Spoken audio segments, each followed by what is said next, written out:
MBTI에서는 응답자를 내향, 외향, 직관, 감각, 감정, 사고, 인식, 판단 이렇게 각각의 4가지 분류 기준에 따라 16가지 심리 유형 중 하나로 분류하는 성격 검사인데요.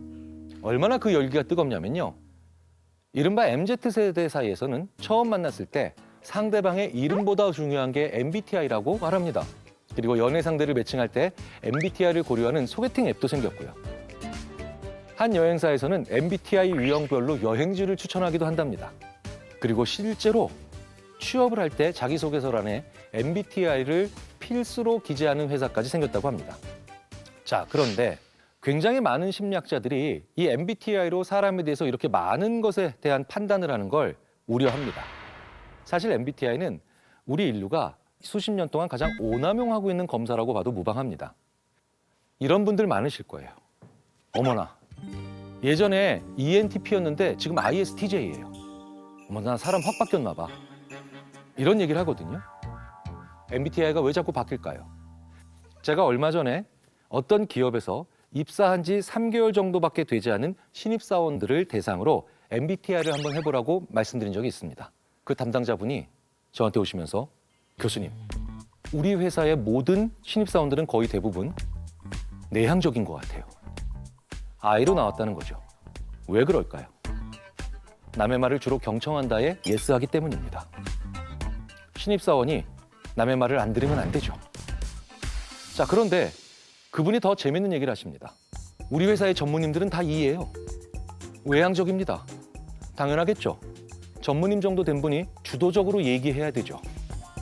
그러니까 그런 비슷한 유의 질문에 예스를 합니다.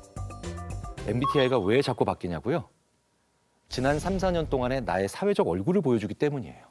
지난 3, 4년 동안 어떤 사회적 위치에 있느냐에 철저히 영향을 받는다는 거죠. 바로 그 정도에서 이해하시면 됩니다. 게다가 저자가 이건 오락실 게임용으로 만들었다라는 표현을 왜 할까요? 사실 MBTI는 그와 비슷한 목적으로 만들어졌기 때문이죠. 1940년대에 홈스쿨링으로 자녀를 키우고 있는 캐서린 쿡 브릭스가 자기의 딸 이자벨 브릭스 마이어스를 위해 스위스 정신분석학자 칼 융의 개념론을 공부하고 세상에는 이렇게 다양한 사람들이 있단다. 이런데 예스하는 사람, 이런데 노하는 사람들은 이렇게 달라져. 라고 하면서 일종의 게임으로 만든 겁니다. 사회적 다양성 게임이라는 거죠. 그래서 이 M과 B가 바로 딸과 엄마의 이니셜을 딴 거예요.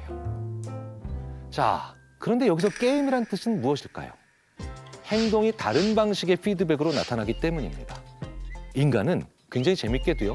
나는 이런 행동을 하는데 결과는 숫자로 나오거나 아니면 나는 숫자를 다루고 있는데 결과는 풍선으로 나오면 좋아합니다.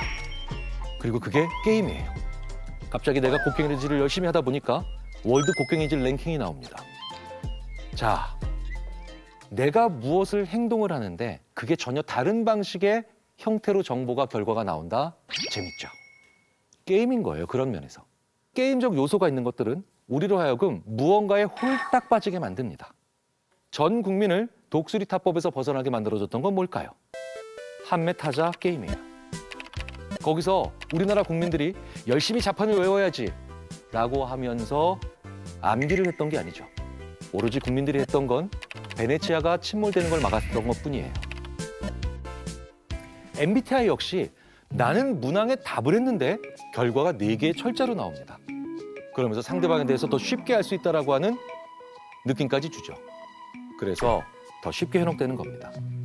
심리학적으로는 내가 지난 3, 4년 동안 어떤 사회적 얼굴을 하고 살았는가 정도에 대한 반추의 역할을 할 수 있겠죠. 그 이상의 맹신은 위험합니다. 과몰입은 이제 그만두셔야 된다는 거죠.